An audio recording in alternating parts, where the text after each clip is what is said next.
That's Tim Russert. You remember him. Yeah. Host of Meet the Press for many years. Wonderful guy. And at age 58, as part of his routine screening, executive health care plan, he had an exercise treadmill test. Passed with flying colors, and 6 weeks later at his desk, died of a heart attack. What the hell happened? And why should we care? Let's address that second question first. He died from our leading cause of death. A cause of death that we humans invented 150 years ago. In 1850, the death rate from heart disease was less than 1%, and 100 years later, it was 40%. We created our leading cause of death. So it makes all kinds of sense that we would want to pay close attention to our risk for that and do what we can to minimize that risk. And that is what Mr. Russert did. He went and had a stress test, and that, as we all understand by common wisdom, is one of the best ways to detect your risk for a heart attack.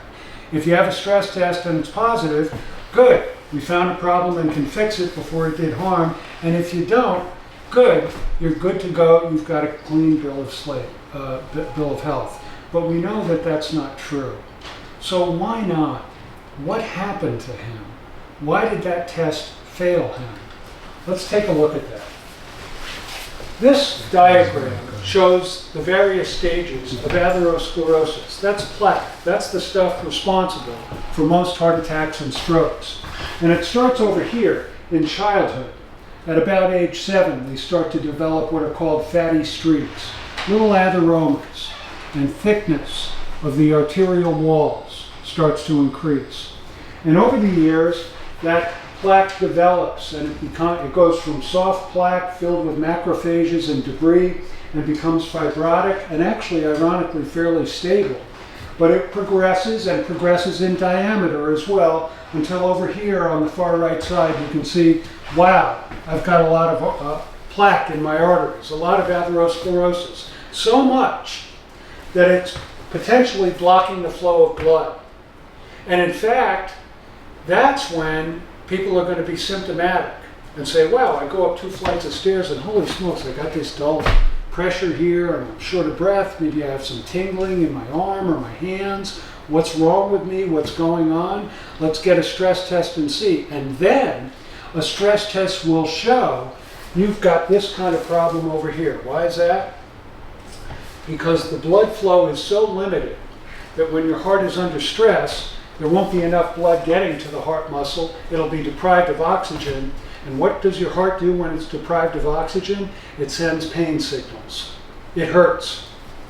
So that's what a stress test will show you. It'll show you when this is what's going on. That's the whole point to a stress test, is to increase the stress on the heart in the hope that a stenotic, a really narrowed artery, will expose itself.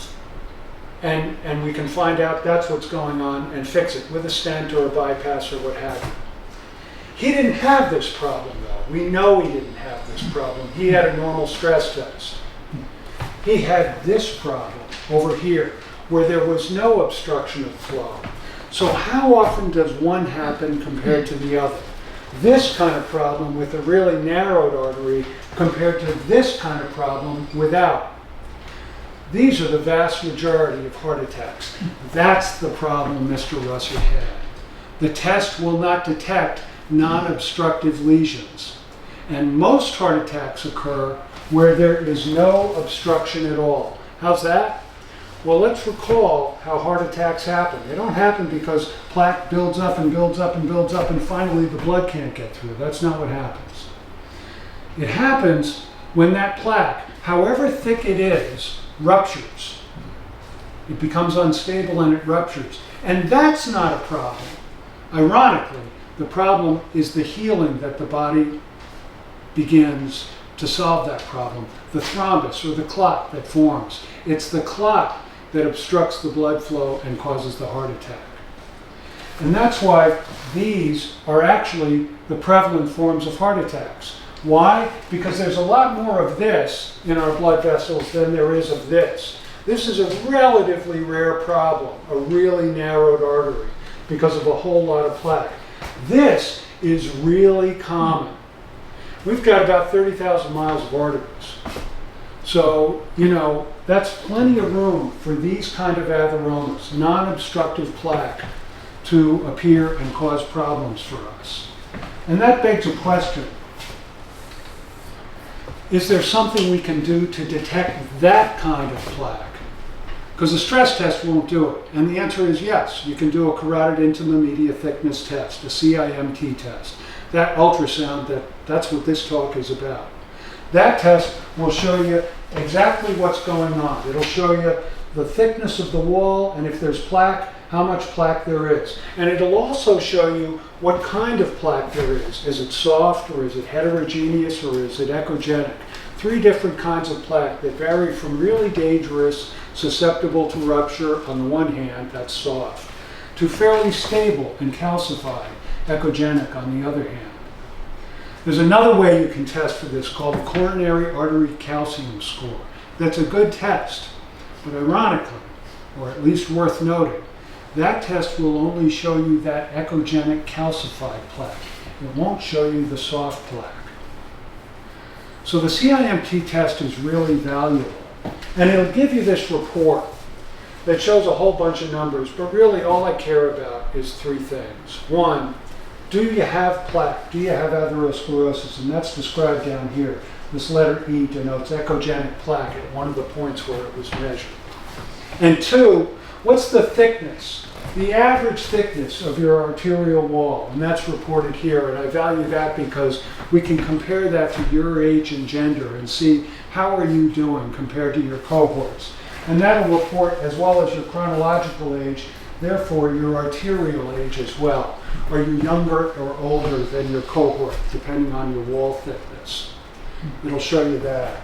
And it'll show you the type of plaque as well that I described, soft, heterogeneous, or echogenic. So it's a really valuable test. But you might be interested to know how useful it is in terms of the population. In other words, are we looking for something, this non-obstructive plaque, that's common or uncommon? How likely is it to be dangerous for us in this room here? And there's a great study that was done that answered exactly that question. I want to spend the rest of my 20-minute talk talking about that study. I'm almost done. This was called the Cathay's Cave Trial. It was run in about 2000, at the turn of the century. And this study looked at 10,000 people, all of whom were ostensibly healthy. Normal blood pressure, normal cholesterol, no diabetes. These people, as far as we could tell, were good to go. And here's what the researchers told these 10,000 people. They said, we're going to do a CIMT test on you, and we're going to look and see if you have plaque. And then, we're not going to tell you the results, and we're going to watch you for 10 years and see what happens. Can you believe that? Totally unethical. I think today it would be illegal. But it was done, and it gave us great data. We got to follow these people for 10 years and see what happened to them without their knowledge. So they were deprived of the information. The people at risk couldn't do anything about it. They didn't know. But that gave us a chance to see what happens if you don't do an intervention, given a certain amount of plaque. So what happened to that group of 10,000, again, healthy people? Just as you would expect, the people who had no plaque, they did great. This is the likelihood of a heart attack or stroke on the y-axis. This is the extent of plaque on the x-axis. None, a whole hell of a lot. No risk, very, very high risk. The people without plaque, they didn't have heart attacks or strokes, just like you would expect, right? What about the people on the other end of the spectrum who had that obstructive plaque, right, that I showed you on that diagram? Those people were doomed. 4 out of 5 of them, just as you would expect, in the next decade, had a heart attack or stroke. But, ladies and gentlemen, what about our cohort? Those of us in this room, and Tim Russell, who very likely have plaque, atherosclerosis, much more common than not at our age in the United States, but not obstructive plaque. We can go to the gym, we can do exercise, we feel fine. We don't have any anginal symptoms as they're called, symptoms consistent with obstructive plaque, but the plaque is there. What happens to that group, the non-obstructive plaque group of healthy people over 10 years who undergo no intervention? And the answer that trial gave us was 4 in 10 had a heart attack or a stroke. Wow. That's an impressive number. And it kind of fits, because after all, we're not talking about Huntington disease. We're talking about our leading cause of death. And I think that study gave us one clear indicator of why so many of us are dying from heart disease. It's because we are not looking hard enough. We're not identifying this non-obstructive plaque group. And I don't know what Tim Russert had been doing in his life in terms of food and exercise and a statin and an aspirin and looking for root causes of inflammation. I don't know. But clearly something needed to be done that wasn't done. And that really, to me, is what the CIMT test is about. It's part of an investigation you and I undergo in our practice where we're hunting, we're looking for risk for you. And when we find it, we don't stop there. If we see plaque on your CIMT, this is where the other stuff with that MDVIP wellness panel starts to come into play. And I'll talk about this actually at my next talk I'm going to do next month. Talk about some of the labs, because the wellness panel is it's new and improved. We've got some really great stuff that we added to it in terms of inflammatory markers, like plaque-2 as it's called, along with myeloperoxidase and CRP. We've got a microalbumin creatinine ratio. What are all these labs about? They're looking for evidence of inflammation that is likely to cause growth of plaque. And what do we do when we find that evidence? Then you and I go hunting for the cause of the inflammation. What's the cause of the inflammation? Big long list. Everything from less than 7 hours of sleep a night, to alcohol, to sedentary lifestyle, to processed carbohydrates, too much vegetable oil, sleep apnea, insulin resistance, autoimmune disease, infection, trauma, depression, you name it. There's a lot, periodontal disease, there's a list. But these things are solvable.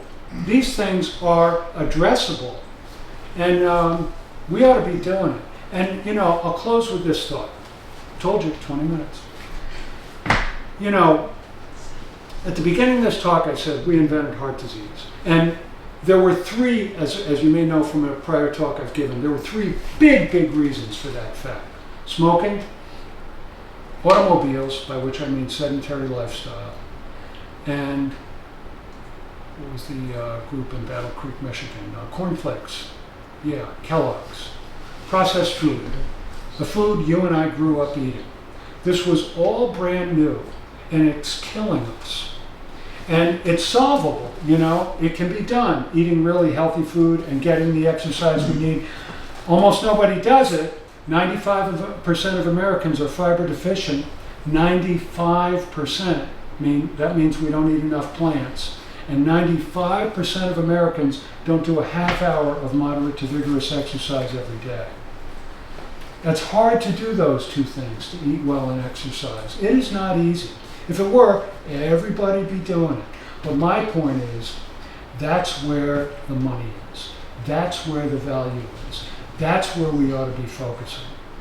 Find the inflammation, find its source, and fix it. And then we don't die from heart attacks. Where's the cat? Huh? Where's the cat? The cat? Oh, I'm so glad you asked. This is based on a talk I gave 2-3 years ago called Finding the Cat in the Gutter. And it was a metaphor. The guys who developed this model, Brad Gale and Amy Deneen, 2 great, brilliant doctors, said looking for the root cause of inflammation leading to atherosclerosis, leading to heart attacks, is like looking for a cat hiding in the gutter that's lurking and ready to to pounce and Okay. cause a problem. That's all that's about. Where's the cute Thank you cat? for asking. Yeah, yeah. So that's why the CIMT test is really valuable. I'm happy that we can offer that, and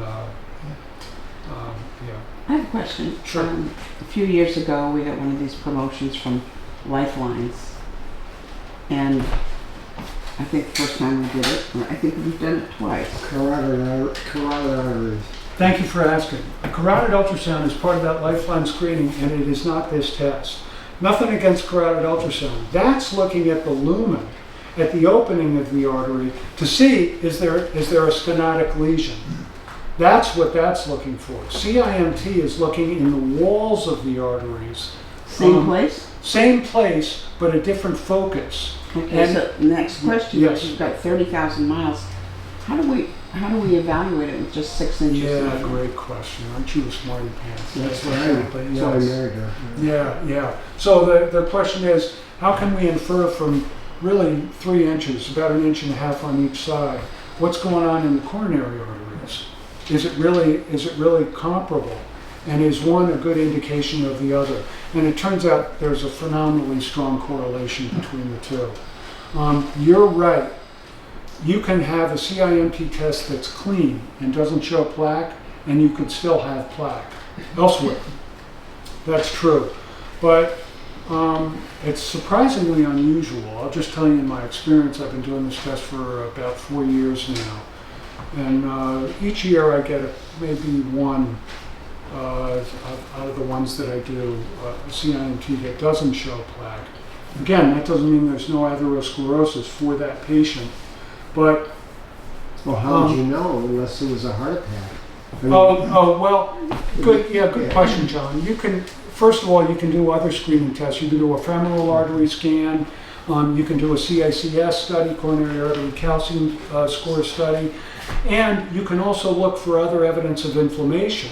You know, the CIMT is one data point. It's not decisive. It's not the gold standard of anything. It's just one of an arsenal of things that we can use to assess your risk. And that's how I like to look at it. If I find evidence of plaque, which I usually do, that settles it. There's every reason to believe that if you've got plaque in your carotid arteries, you've got it in your coronaries as well. Yeah. So if you already know there's coronary artery plaque, Yeah. and now you do this, how does that help defining both this and this? Well, if you knew you had coronary artery disease prior to doing the CIMT, the only value of the CIMT, I think, in that context is you can do serial studies every couple of years and see, is that plaque regressing? Because this is a fixable problem. A brilliant guy named Esselstyn did a study. He was an invasive cardiologist. He did stents, and all his patients were dying. It wasn't his fault. They came to him practically dead, and then they would die after he stented them. What could he do? But he said to himself, this is nuts. There's got to be a better way. And he put all his patients on this whole food plant-based diet, no dairy even. This guy was militant, you know, because look what he had put himself through. And his patients got cured. Their atherosclerosis regressed, stabilized, and in some cases disappeared. Frankly, I don't think it matters if it disappears. What you want is for it to be stable, to not rupture. Then you have no thrombus forming. But it works, you know. And what are the two most anti-inflammatory things you can do in the world by far? There are a lot of them, but the two best, exercise and plants, vegetables, fruits, legumes, nuts and seeds. Those are the two things that are phenomenally effective. Makes all kinds of sense. Those were the two things that started the whole problem in the first place. The absence of those, right? Are you folks ready to go home? No, this is great. All right, good. I got a sort of Tim Russert question. Yeah. Other than the fact that I accidentally saw him very shortly before he died when he was meeting with his son at BC. Wow. I didn't rush over and say, how are you? But I should have, because he died later on. The older we are, the more auxiliary circulation we develop, I believe. Is that correct? coronary circulation. Yeah, you mean, Alternative pathways. yes, that's true, Yes. that's correct. So that if someone is relatively young and they have a clot and the blood start, they don't have a backup, so they're more likely to die. Like the younger you are when you have that kind of heart attack, the mortality will be higher. Yeah, I think you're right. It sounds to me like you're right. I don't know. I want to say that at the outset.